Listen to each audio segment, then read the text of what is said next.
सभी जानना चाहते हैं कि कोविड को लेकर क्या स्थिति है और शहरों में लॉकडाउन को लेकर क्या हालात हैं। आपको विस्तार से बताते हैं। कोरोना के हालात पर मध्य प्रदेश की चर्चा पहले करेंगे, जहां सीएम ने एक बड़ा बयान दिया। मुख्यमंत्री शिवराज सिंह चौहान ने कहा है कि सरकार हर तरह से कोशिश कर रही है, लेकिन जनता को भी गाइडलाइन का पालन करते रहना पड़ेगा और सरकार को सहयोग देना पड़ेगा। मुख्यमंत्री ने मध्य प्रदेश में एक्टिव केस 1 लाख इस महीने के अंत तक होने का अनुमान या आशंका जताई। कहा है कि कोविड केयर सेंटर खोलने के अलावा ऑक्सीजन और वेंटिलेटर की व्यवस्थाओं में सरकार लगी है। रेमडेसिविर इंजेक्शन को लेकर ऑर्डर दे दिए गए हैं और अब आगे सरकार इनकी कमी ना हो, इसकी पूरी व्यवस्था करेगी। जिस हिसाब से संक्रमण बढ़ रहा है, इस महीने के अंत तक एक्टिव केस बढ़ने की संभावना लगभग 1 लाख के आसपास है। हम बीच में रोकने की कोशिश करेंगे उसको। इसलिए कुछ जगह लॉकडाउन और बाकी प्रक्रियाएं प्रारंभ की है। हम लोगों ने बढ़ती हुई संख्या को देखते हुए कोविड केयर सेंटर हर जिले में 1 खोलने का फैसला किया है। भोपाल, इंदौर में बड़े सरकारी भवनों में कहां हम सेंटर बना सकते हैं, उस पर एक टीम काम कर रही है। एसीएस राजौरा उसको देख रहे हैं। वेंटिलेटर की भी हम अतिरिक्त व्यवस्था कर रहे हैं।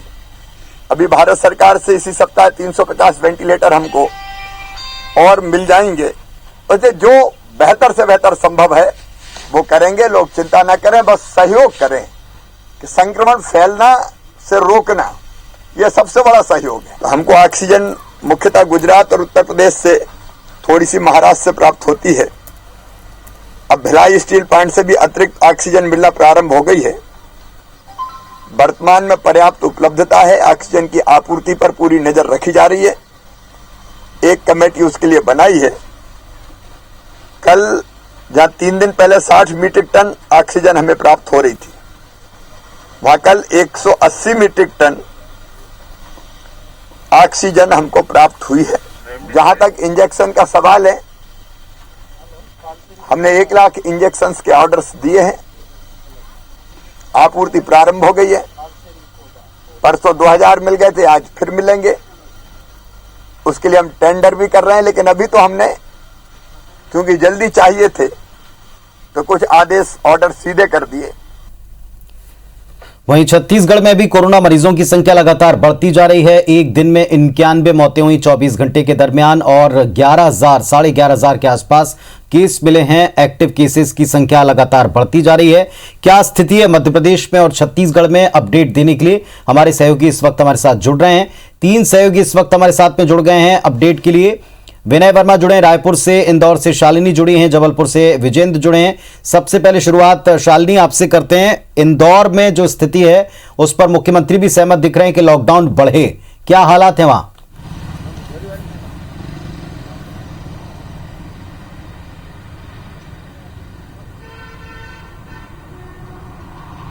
देखिए पुनीत, लगातार इंदौर शहर के अंदर जो कोरोना मरीजों की संख्या है उसमें बेतहाशा वृद्धि देखी जा रही है। आलम यह है कि हर दिन रिकॉर्ड ब्रेक होता जा रहा है और हर दिन जो मरीजों के संक्रमितों का जो आंकड़ा है वो तेजी के साथ बढ़ रहा है। आज के आंकड़ों की बात करूं तो 9 से पार यह आंकड़ा गया है।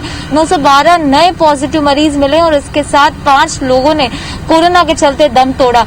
स्थिति बेहद ज्यादा चिंतनीय है। ऐसी में इसी को चलते आज जो क्राइसिस मैनेजमेंट की बैठक ली गई थी उसमें कई अहम फैसले हुए हैं और खास तौर पर जिस तरह से लगातार जनप्रतिनिधियों को फीडबैक मिल रहे थे, क्योंकि शहर के इस समय जो स्थिति है वो वाकई में भयावह है। कुछ तस्वीरें भी मैं पुनीत आपको दिखाना चाहूंगी कि अभी भी शहर में आवाजाही जो है वो निश्चित तौर पर बनी हुई है। पहले 60 घंटे का जो टोटल लॉकडाउन था वो किया गया था और उसके बाद जिस तरह से आज जनप्रतिनिधियों के साथ क्राइसिस मैनेजमेंट की जो मीटिंग हुई है उसमें ये तय किया गया है कि शुक्रवार तक जो लॉकडाउन है उसको और ज्यादा बढ़ाना चाहिए, क्योंकि लगातार जो विशेषज्ञों की टीम है, डॉक्टर्स की टीम है, उनका भी ये कहना था कि जिस फ्लुएंसी के साथ, जिस तेजी के साथ इंदौर शहर में ये जो संक्रमण फैल रहा है इसको रोक लगाने के लिए बेहद ज्यादा जरूरी है कि आप कोरोना की चेन को ब्रेक करें और वो चेन ब्रेक केवल 2 या 7 घंटे के लॉकडाउन में नहीं संभव है। ऐसे में लॉकडाउन का जो पीरियड है उसको बढ़ाया गया है। इसको लेकर सहमति भी बन चुकी है। शाम को कलेक्टर के द्वारा ये जो ऑर्डर है वो आम जनता तक जारी किया जाएगा और ये बेहद ज्यादा जरूरी भी है, क्योंकि हमने लगातार ये दिखाया है पुनीत की सरकारी अस्पतालों के बाहर आपको वेटिंग लगते हुए नजर आएंगे। मरीज एम्बुलेंस में ही दम तोड़ रहे हैं। इसी के साथ साथ ऑक्सीजन का जो सप्लाई की इस समय जरूरत है उसमें भी कमी देखी जा रही है।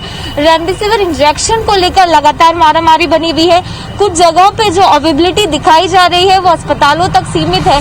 ऐसे में जो इस समय की सबसे मूलभूत सुविधा है उसके लिए लगातार लोग जूझते जा रहे हैं। वहीं दूसरी ओर लोगों की जो लापरवाहियां है वो भी थम नहीं रही है। चलिए, लोग लापरवाही ना बरतें, इसीलिए लॉकडाउन तक पहुंच गए हैं। टोटल लॉकडाउन की स्थिति ना बन जाए इसके लिए जरूरी होगा कि अब भी समझ जाएं, चेत जाएं। लेकिन जो तस्वीरें शालिनी दिखा रही हैं वो बेहद संतोषजनक नहीं है। अभी भी कुछ लोग लापरवाही नजर आते हैं। विनय के पास लौटते हैं। विनय, यहां भी इंजेक्शन की कमी, ऑक्सीजन को लेकर, बेड को लेकर, अस्पताल में जगह को लेकर कई दिक्कतें लोगों को हैं। मरीज बढ़ते जा रहे हैं। देखिए, बिल्कुल सही बात है। आपने कहा कि जो बेड की कमी है, ऑक्सीजन की कमी है। इंजेक्शन के बारे में बताएंगे कि आज 2.5 लाख डोज कोविशील्ड की आई है और इससे आगे 1, 2, 3 दिन तक काम चल सकता है। तो और वैक्सीन आने की और भी जो संभावना है वो भी जताई गई है। लॉकडाउन जो कल शाम से लागू था, आज कुछ हल्का जिसमें कमजोरी दिखी है और इसमें काफ़ी लोग सुबह लोग मॉर्निंग वॉक करने निकले हैं, जो दूध लेने निकले हैं। इसके अलावा लोग चाय के ठेले और जो प्रोविज़न स्टोर थे वो भी कई जगह सुबह खुले रहे। इसके साथ साथ में जो दोपहर में लोग मछली पकड़ने तक गुड़ियारी में निकल गए। ये एक बड़ी गड़बड़ी जो लॉकडाउन को लेकर के जो विफलता है वो जिला प्रशासन के सामने आई है। जो आदेश जारी किया गया था उसमें ये कहा गया था कि जो दुग्ध व्यवसायी हैं वो शटर गिरा करके और बाहर दूध रखकर बेच सकेंगे। उसके बावजूद भी लोग प्रोविजन स्टोर खोल करके सामान बेचते नजर आए। ये एक जिला प्रशासन की बड़ी जो लापरवाही है वो सामने दिख रही है। इसके अलावा देखिए, तस्वीर दिखा दे, कितनी बड़ी संख्या में लोग बाहर निकले हैं। अलग अलग उनके पास में बहाने हैं। कोई बताता है कि हम मेडिकल से फील्ड से जुड़े हुए लोग हैं, कोई बताता है कि जो परिजन है वो हॉस्पिटल में बीमार है, कोई टीकाकरण कराने जा रहा है, तो कोई अन्य जो जरूरी संसाधन जुटाने जा रहा है। लेकिन उसके बावजूद भी ये नियम में है कि आप किसी भी, जब तक हॉस्पिटलाइज जो मेडिकल इमरजेंसी है उसके अलावा लोग बाहर नहीं निकल सकते हैं। जो एक और आदेश आज जो जिला पंचायत की तरफ से जारी किया गया है और जो पंचायत विभाग की तरफ से आदेश का जो अगला पहलू है जिसमें कहा गया है कि जो गांव-गांव में जो कोविड सेंटर है वो वापस से शुरू किए जाएंगे। जैसे कि जो लोग बाहर से जाते हैं और गांव पहुंचते हैं तो उन्हें वहां पे क्वारंटाइन किया जा सकता है। ये जो व्यवस्था थी ये पहले शहरों के लिए थी, लेकिन अब जो ग्रामीण क्षेत्रों में भी लगातार जो कोरोना का जो मरीज हैं वो बढ़ते जा रहे हैं, तो जिनको वहाँ पर व्यवस्था करने के लिए आदेश जारी किया गया है। तो विनय हमको जिस तरह से दिखा रहे हैं और बता रहे हैं कि सुबह के समय काफी सारे लोग घरों से बाहर निकले, अलग अलग वजह बता करके, जबकि केवल मेडिकल इमरजेंसी की छूट है। मेडिकल इमरजेंसी को छोड़कर बाकी और किसी काम के लिए बाहर निकलने के लिए इस बार सख्त मनाही है। इसी वजह से किराने को और फलों को, सब्जियों को अब की बार नहीं खुला रखा गया, उनकी दुकानों को छूट नहीं दी गई। बावजूद इसके लोग अलग अलग वजहों से निकल रहे हैं। 45 जगहों पर चेकिंग पॉइंट्स बने हैं, लेकिन फिर भी और सख्ती से आदेशों का पालन कराने की आवश्यकता दिखाई पड़ती है। हमारे साथ विजेंद्र इस वक्त जुड़े हुए हैं जबलपुर से। जबलपुर चलते हैं। विजेंद्र, क्या स्थिति है जबलपुर की?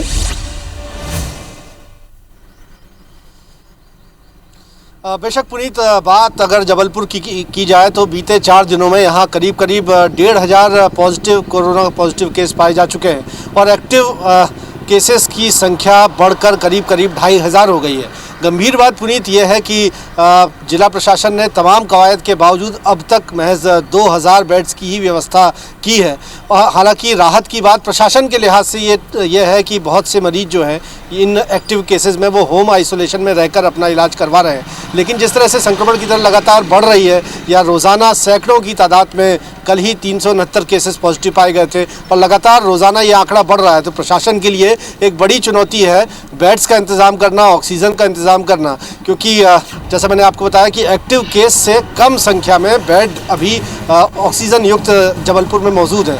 साथ ही साथ रेमडेसिविर इंजेक्शंस की कमी इंदौर, भोपाल की तरह जबलपुर में भी देखी गई, जिसके चलते कलेक्टर ने तमाम जो दवा व्यापारी हैं उनको ताकीद किया है कि किसी भी हाल में कालाबाजारी या मुनाफाखोरी इस पर नहीं होनी चाहिए, अन्यथा बड़ी कार्रवाई की जाएगी। और अब ये कहा जा रहा है कि शासन से जैसा आश्वासन मिला है उस लिहाज से रेमडेसिविर की आपूर्ति भी यहाँ पर बढ़ेगी। साथ ही साथ ऑक्सीजन की जो किल्लत जबलपुर में सामने आई उसके चलते उद्योगों को दी जाने वाली ऑक्सीजन पर रोक लगा दी गई है।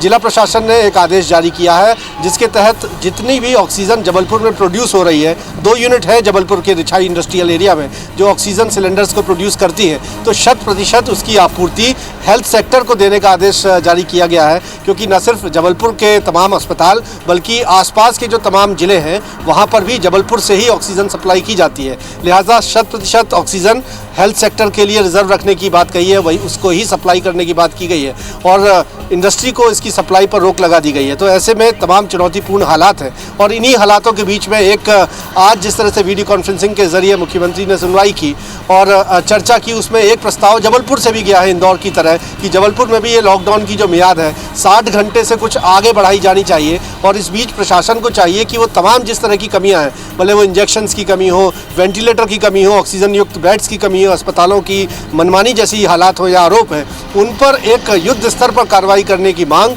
और यहाँ पर लॉकडाउन की अवधि बढ़ाने का जो एक प्रस्ताव है वो शासन को भेजा गया है। देखना होगा कि उस पर क्या निर्णय शासन की ओर से लिया जाता है। लेकिन फिलहाल जो 60 घंटे का लॉकडाउन इम्पोज जबलपुर में भी किया गया पुनीत, वो लगातार जारी है।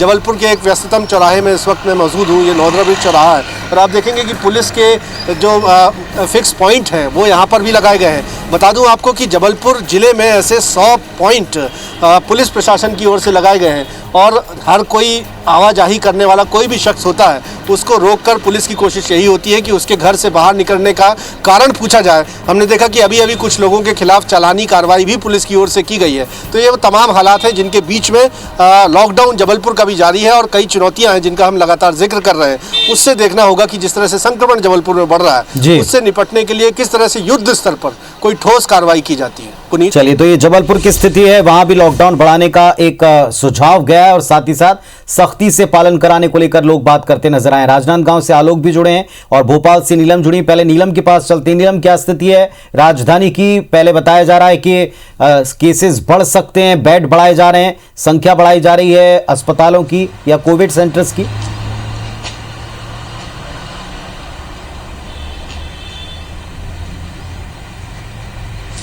जी बिल्कुल, राजधानी भोपाल में भी अब जो है मामले 700 से ज्यादा रोजाना सामने आ रहे हैं, जिसे देखते हुए लॉकडाउन, हालांकि लॉकडाउन बढ़ाने को लेकर के कोई अभी तक संकेत नहीं मिले हैं कि लॉकडाउन बढ़ाया जाएगा या नहीं बढ़ाया जाएगा। पर वहीं अगर हम व्यवस्थाओं की बात करें तो कोविड सेंटर्स और बिस्तरों की बढ़ाने पर लगातार जिला प्रशासन जोर दे रहा है और ये भी हो सकता है कि जो बड़े परिसर है सरकारी, वहां पर अस्थायी तौर पर कोविड सेंटर्स बनाए जाएंगे। जैसा कि मुख्यमंत्री शिवराज सिंह चौहान ने कहा कि एक्टिव केसों की संख्या पूरे प्रदेश भर में अप्रैल महीने के आखिरी में 1 लाख तक हो सकती है और उसी को देखते हुए लगातार जो है वो बिस्तरों की संख्या को बढ़ाया जा रहा है। आईसीयू बेड और नॉर्मल बेड्स पर ध्यान दिया जा रहा है और इन व्यवस्थाओं पर खासा ध्यान दिया जा रहा है। इसके अलावा जो रेमडेसिविर इंजेक्शन है उसके स्टॉक को लेकर उसके पर भी ध्यान दिया जा रहा है। जिला प्रशासन की ओर से 6 फार्मा डीलर्स हैं, उन्हें अधिकृत किया गया है और इसके लिए टीम भी जो है लगाई गई है निरीक्षण के लिए कि कहां पर कितना स्टॉक जो है अवेलेबल है, कहां पर कितनी सप्लाई हो रही है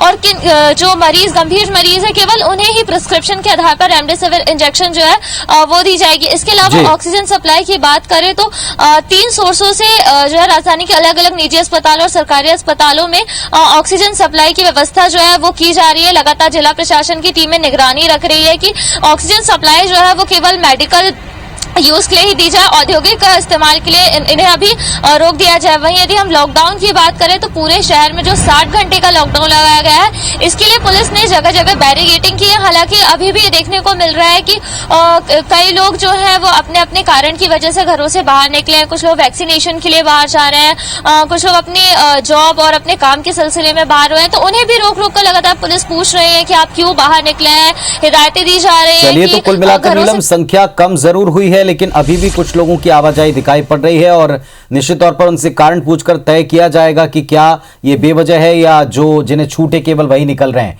लेकिन एक समीक्षा के बाद देखना होगा कि क्या लॉकडाउन बढ़ाने को लेकर कोई फैसला सरकार लेती है, क्योंकि आंकड़े बढ़ना सरकार ने स्वीकार कर लिया है। हमारे साथ में राजनांदगांव से आलोक जुड़े हुए हैं। आलोक, राजनांदगांव की स्थिति भी चिंताजनक है, 1000 के ऊपर आंकड़े वहां भी पहुंच रहे हैं। क्या हालात हैं, क्या तैयारी? जी बिल्कुल, आपका कहना सही है। राजनांदगांव की हालत वाकई में चिंताजनक है। जिस तरीके से रोजाना 10 से 11 जो कोरोना पॉजिटिव मरीज है वो खत्म हो रहे हैं, इसको देखते हुए यहाँ पे एक हॉस्पिटल है, मेन हॉस्पिटल, वहां पे 120 बिस्तर की एक्स्ट्रा प्रबंध की जा रही है, जो मंगलवार तक शायद ऑक्सीजन सिलेंडर सहित उपलब्ध हो जाएगी। आज बता दूं कि 12 बजे से यहाँ लॉकडाउन प्रारंभ हुआ है और 12 बजे ही यहाँ पुलिस विभाग द्वारा हर थाने के जो प्रभारी है और उसके अलावा जो फोर्स है उसको एक जगह एकत्रित किया गया था और पूरे शहर में ठीक 12 बजे उसको रवाना किया गया और 12 बजे चेतावनी दी गई कि आपको 12 बजे तक का समय दिया गया था। अब इसके बाद 10 दिन पूरा लॉकडाउन है, इस पे आप लॉकडाउन रहिए और इसमें सहयोग, सरकार को सहयोग दीजिए। और इसके अलावा जो जिले के कलेक्टर है, एसपी है, वो भी सड़क पर उतरे थे और लोगों से लॉकडाउन को सफल बनाने का अपील कर रहे थे। जी चलिए, तो इस अपील का असर होगा, ये उम्मीद हम करते हैं और लोग भी इस बात को समझेंगे। आप सब बने रहे हमारे साथ में, अपडेट हम लेते रहेंगे, दर्शकों तक पहुंचाएंगे। कोरोना अपडेट देने के लिए हमारे तमाम सहयोगी इस वक्त हमारे साथ में लाइव जुड़े हुए हैं और कई सारे शहर लॉक हैं, कुछ जगह लॉकडाउन बढ़ाने की मांग हो रही है। ग्वालियर से नासिर भी हमारे साथ जुड़ गए हैं। नासिर, क्या स्थिति ग्वालियर की?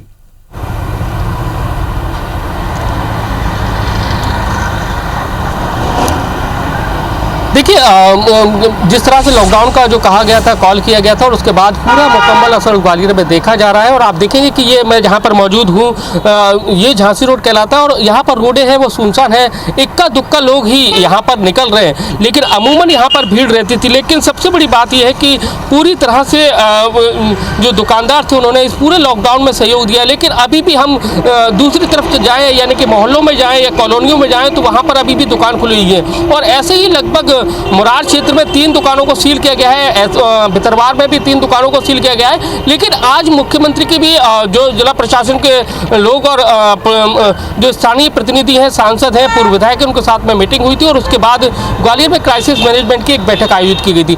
उसमें एक सबसे बड़ा फैसला ये लिया गया है कि ग्वालियर में अभी तक जो शादी समारोह थे उसके अंदर 50 लोगों की परमिशन थी, उसको बढ़ाकर उन्होंने 200 लोगों का परमिशन की कह दिया और शाम 6 बजे तक विवाह आयोजन है वो हो सकते हैं। साथ ही जो रेस्टोरेंट हैं वो 30% की 30% के उसके साथ में खुल सकते हैं और इसके साथ ही 5 लोगों को जिम में एंट्री मिल सकती है। इस तरह का ये प्रस्ताव है, ये पारित कर दिया गया है और शासन को भेजा जाएगा और उसके बाद शासन उसको हरी झंडी भी दे सकता है। क्योंकि लगातार हम देख रहे थे कि लॉकडाउन के चलते लोग परेशान हो रहे थे। उनका साफ कहना था कि उनका जो ये जो सीजन है, शादियों का सीजन है, वो खासकर जो 5 मई से लेकर अब तक का जो सीजन है, यानी कि 17 अप्रैल 27 अप्रैल, ये बड़े सीजन है। और ऐसे में कहीं ना कहीं जो मैरिज गार्डन के जो संचालक थे, शादी ब्याहों के बैंड वाले थे और कई सारी फैमिलीज थी, वो परेशान थी कि लॉकडाउन आगे बढ़ जाता है तो कई सारी उनको दिक्कतें आएंगी। क्योंकि 50 लोगों में सिमटना शादी एक बहुत मुश्किल हो गया था और कहीं कहीं जगह तो बहुत कम संख्या हो गई थी। तो ऐसे में जिला प्रशासन के सामने कई सारे प्रस्ताव आए थे, उस पर ये प्रस्ताव है ये पारित कर दिया गया है और उसके बाद जिला क्राइसिस मैनेजमेंट ने ये प्रस्ताव राज्य शासन के पास भेजा। तो कहा जा रहा है कि इसको भी हरी झंडी मिल सकती है और हरी झंडी मिलने के बाद जब लॉकडाउन खत्म हो जाएगा, यानी कि सोमवार से, तो ये इम्प्लीमेंट में आ सकता है। चलिए, तो ये एक बड़ी बात बता रहे हैं नासिर के शादी के जो सीजन में कुछ मुहूर्त होते हैं, उन मुहूर्त के दिन पर ये छूट मिल सकती है। साथ में कुछ अन्य रिलैक्सेशन को लेकर क्राइसिस मैनेजमेंट ने अपनी सहमति दी है। शाम को, जैसा हमको बता रही थी नीलम भोपाल से, कि मुख्यमंत्री एक समीक्षा बैठक करेंगे। हो सकता है कि इन प्रस्तावों को लेकर उसमें चर्चा हो और इसके बाद कुछ जगहों पर लॉकडाउन बढ़ाने, मसलन इंदौर में, जबलपुर में, और कुछ जगह रिलैक्सेशन देने, इनको लेकर क्या फैसला सरकार करती है। क्राइसिस मैनेजमेंट ग्रुप की जो सुझाव हैं उन पर क्या आगे अमल किया जाता है, इस पर भी हमारी नजर बनी रहेगी। बहुत शुक्रिया आप सबका, आप सब भी सुरक्षित रहें और अपने तमाम लोगों को भी कहें कि वे सुरक्षित रहें, मास्क लगाकर रहें। ये IBS 24 बार बार अपील करता है। बहुत धन्यवाद आप सबका जुड़ के और सारे अपडेट देने के लिए।